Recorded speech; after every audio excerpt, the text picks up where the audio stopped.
Guys, as I'm sitting in this car thinking about Keith Thurman and Manny Pacquiao, I think to myself, let's look at it as a money. Let's look at it in a different aspect. Let's look at it from a person running, holding the strings in the background, using the boxers as puppets. And as I scroll through my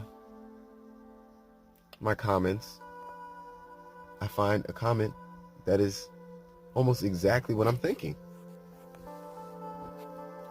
Let's not think about the fighters, guys. Let's actually just think about the people behind the scene. Now, who is Manny Pacquiao signed to now?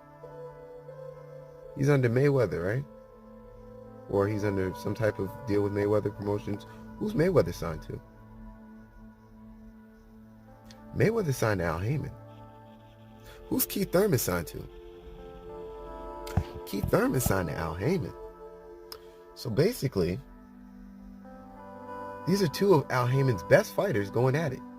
Now let's sit in the GM's type of, let's put the GM hat on right now. Now, do you think, if you had your two best fighters, what's the best way to keep both of their records intact and use them for a longer period of time?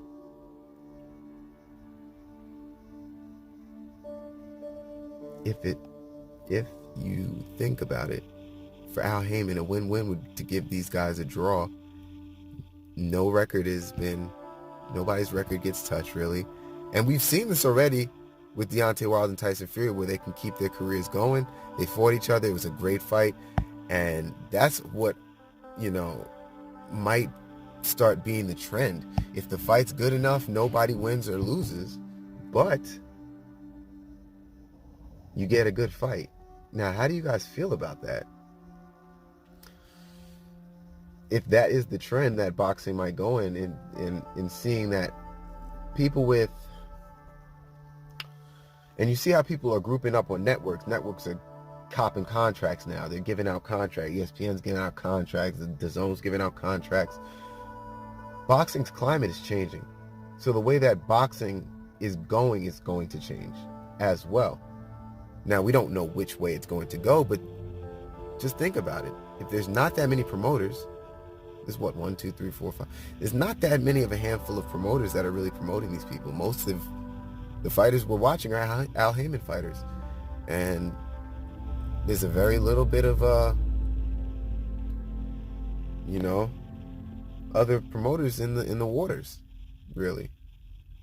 So, to keep both fighters, you give them a draw. It was a great fight, as long as nobody gets knocked out, because they can only do but so much. But wouldn't it be good to have a back-end plan? To be like, if the fight is good enough, you know what? Manny Pacquiao showed him that he can keep going and we can really make his career a legendary career. And at the same time, we got Keith Thurman that can fight Spence. And now that Manny Pacquiao's career is not tainted by the loss, he can fight Spence as well. That's 2 fights that Al Haymon can use against his other fighter, Spence. It's just like you can pull more fights when you give people draws.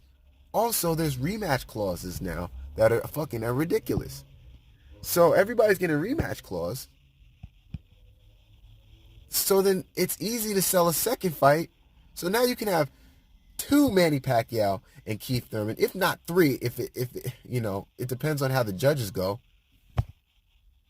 And then you can have 1, 2, or 3 Spence fights. And then you can do Pacquiao Spence and then do 1, 2, 3 Keith. That's a lot of fights. That's a lot of money generated. And I just wanted to give you that little nuance to think about. And thank you, the subscriber. I didn't remember your name, but I'm sorry. You know who I'm talking about. Hit me up.